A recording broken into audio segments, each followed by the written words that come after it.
धनंजय मुंडे, वाल्मिक कराड यांच्या गुन्हेगारी आणि राक्षसी राजकीय महत्वाकांक्षेसाठी उद्ध्वस्त केलेल्या समाजातील लोकांची यादी देतोय। मित्रहो नमस्कार।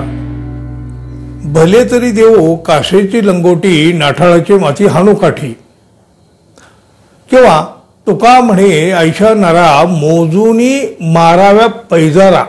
पैजारा म्हणजे पायतान, चप्पल। आता बघा, ही संत वचनं आपण ऐकलेली आहेत।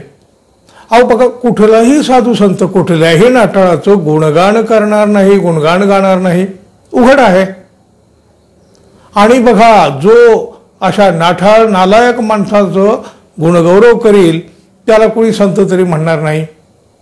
अहो हे संत महंत म्हणजे अगदी समाजाचा उद्धार करीत असतात हो, आणि अपप्रवृत्तीला मोजून पैजारा मारित असतात। आता बघा, बीडचा बिहार सरपंच संतोष देशमुख यांची हत्या, क्रूर हत्या, अमानुष हत्या, वाल्मिक कराड आणि अजित पवारांचे मंत्री धनंजय मुंडे। बस महाराष्ट्रामध्ये गेल्या 2 महिन्यात दुसरा विषय नाही।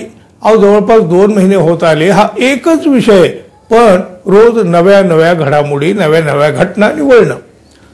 धनंजय मुंडे यांच्या विरोधात रान पेटलेलं आहे। अजित पवार, देवेंद्र फडणवीस हे धनंजय मुंडे यांच्या पाठीशी भक्कम उभे आहेत। आता मात्र भगवानगडाचे महंत नामदेव शास्त्री महाराज यांनी सुद्धा या धनंजय मुंडे यांची बाजू घेतलेली आहे। न्यायालयाच्या आधीच त्यांनी मुंडे यांना निर्दोष देखील ठरवून टाकले बहुतेक। असाहजिकच याची पडसाद उमटणार, आणि उमटलेही, आणखीही उमटतील। नामदेव शास्त्री महाराज यांनी संतोष देशमुख यांची जी हत्या झाली त्या हत्या प्रकरणातील आरोपीवरून एक वादग्रस्त असं वक्तव्य केलेलं आहे। बघा काय म्हणाले हे महंत, ज्यांनी संतोष देशमुख यांची हत्या केली त्यांची मानसिकता का बिघडली याचा विचार केला पाहिजे। म्हणजे त्या आरोपींची, हत्या करणाऱ्यांना अगोदर मारहाण झाली होती त्याचीही दखल घेण्याजोगी आहे, हे मीडियानं का दाखवलं नाही, हा विषय त्यांच्या मस्साजोग या गावातल्या बैठकीतला होता, असं खळबळजनक वक्तव्य नामदेव शास्त्री यांनी केलं आहे हो। हो बघा, म्हणजे हे कसं झालं, चोरांनी चोरी केली पण त्याची गरिबी होती म्हणून केली, त्यामुळे त्याचीही मानसिकता समजून घ्यायला हवी। अहो काय हे अत्यंत क्रूर अमानुष पद्धतीनं संतोष देशमुख यांची हत्या करण्यात आली आहे, आणि हत्या करणाऱ्यांची मानसिकता समजून घ्यायची। अहो त्यांची मानसिकता का बिघडली याचा विचार करायचा। अहो कोणाला पटेल हो, नाही मला सांगा, तुम्हाला तरी हे पटेल? मग तुकोबांनी का म्हटलं आहे हो, भले तरी देऊ कासेची लंगोटी, नाठाळाच्या माती हाणू काठी। अहो मग तुकाराम महाराज म्हटले असते, अहो काठी नको मारायला। नाठाळांची मानसिकता का बिघडली हे आपण पाहू। काय चाललंय हे। नामदेव शास्त्री यांचा आम्ही आदर करतो, सन्मान करतो, पण हे काय नक्की, हे काय? यावरून बघा, तर शरद पवार गटाचे आमदार जितेंद्र आव्हाड यांनी नामदेव शास्त्री, धनंजय मुंडे, वाल्मिक कराड यांच्यावर निशाणा साधलेला आहे।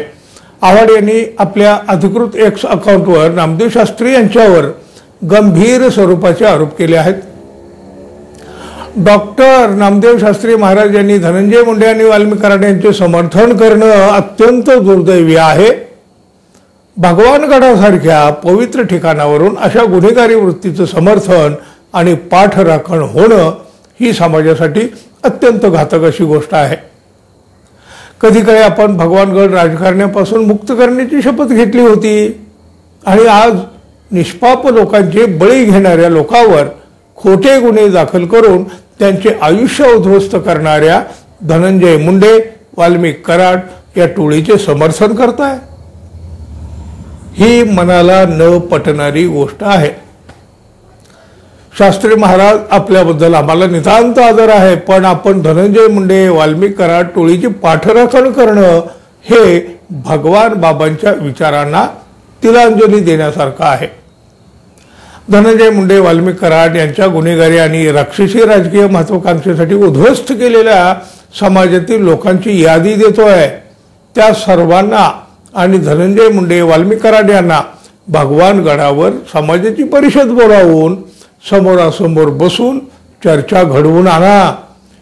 म्हणजे धनंजय मुंडे वाल्मिक कराड हे किती मोठे संत आहेत हे संपूर्ण जगाला कळेल असं देखील आव्हाड यांनी म्हटलं आहे. त्यांनी बघा यादीही दिलेली आहे. म्हणजे कसे ज्यांचे खून झालेले आहेत, म्हणजे ज्याची हत्या झालेली आहे, मयत संगीता दिघोळे, मयत काकासाहेब गर्जे आणि मयत महादेव मुंडे, शिवाय मयत बापू आंधळे, मयत बंडू मुंडे, हे सगळे परळीमधलेच आहेत. आता बघा ज्यांच्यावर जीवघेणे हल्ले घडवून आणले गेले ते महादेव गित्ते, सहदेव सातभाई, राजाभाऊ नेहरकर आणि ज्यांना खोट्या गुन्ह्यात अडकवून ज्यांचे आयुष्य उद्ध्वस्त करून टाकलेलं आहे असे प्राध्यापक शिवाजीराव बांगर, बबनभाऊ गीते, रामकृष्ण बांगर, विजयसिंह बांगर, करुणा धनंजय मुंडे, प्रकाश मुंडे, राजाभाऊ फड अशी खूप मोठी समाजातील लोकांची यादी आहे. इतर समाजाची यादी जोडल्या तर ती फार मोठी होईल. त्यांना घेऊन मी आपल्याकडे येतो. त्यांच्या वेदना आणि त्यांना वेदना देणारा कोण आहे हे आपण महंत म्हणून विचारणार का? धनंजय मुंडे यांच्या हाताला लावलेल्या सलाईनपेक्षा धनंजय मुंडे, वाल्मिक कराड यांच्यामुळं अनाथ झालेली लेकरं, विधवा झालेल्या बायका, आपल्या पोटच्या मुलांना गमावून सतत डोळ्यातून आसवं गाळणारी आई बाप यांनी घडवून आणलेल्या हल्ल्याने कायम अधू झालेले लोक, यांनी खोट्या गुन्ह्यामध्ये अडकवल्यानंतर तुरुंगात खितपत पडलेले किंवा मग रानोमाळ भटकंती करणारे लोक यांचं दुःख खूप मोठं आहे. महंत म्हणून आपण हे दुःख समजून घेणार आहात का? सुदर्शन घुले, प्रतीक घुले, गोट्या गित्ते, धनराज फड, सुनील फड, विष्णू चाटे, रघु फड यांच्यासारखे समाजातले शेकडो तरुण स्वतःच्या राजकीय फायद्यासाठी गुन्हेगार बनवलेत. त्यांच्या कुटुंबाची काय अवस्था आहे असा सवाल देखील जितेंद्र आव्हाड यांनी उपस्थित केला आहे. अहो बघा, एकटे आव्हाडच नाही हो, नामदेव शास्त्री महाराज यांनी धनंजय मुंडे यांना पाठिंबा दिल्यामुळे अनेक जण आश्चर्य व्यक्त करू लागलेले आहेत. अहो जर भगवान गडावरचे महंतच आरोपींच्या बाबत अशा प्रकारची वक्तव्य करीत असतील तर सर्वसामान्यांनी त्यांच्याकडून काय आदर्श घ्यायचा असा सवाल आता सर्वसामान्य माणूस देखील विचारू लागला आहे. सर्वसामान्य जनतेच्या मनात पडलेला आहे. अशा पेटलेल्या प्रकरणामध्ये एखाद्या साधू संतांनी महंत शास्त्रींनी भूमिका घेणं किंवा कोणाच्या बाजूनं बोलणं हे तसं धक्कादायकच नाही का हो? तुम्ही काय म्हणाल जरूर सांगा. तुमची मतं म्हणजे समाजाचं प्रतिबिंब आहे म्हणून तुम्ही जरूर व्यक्त व्हा.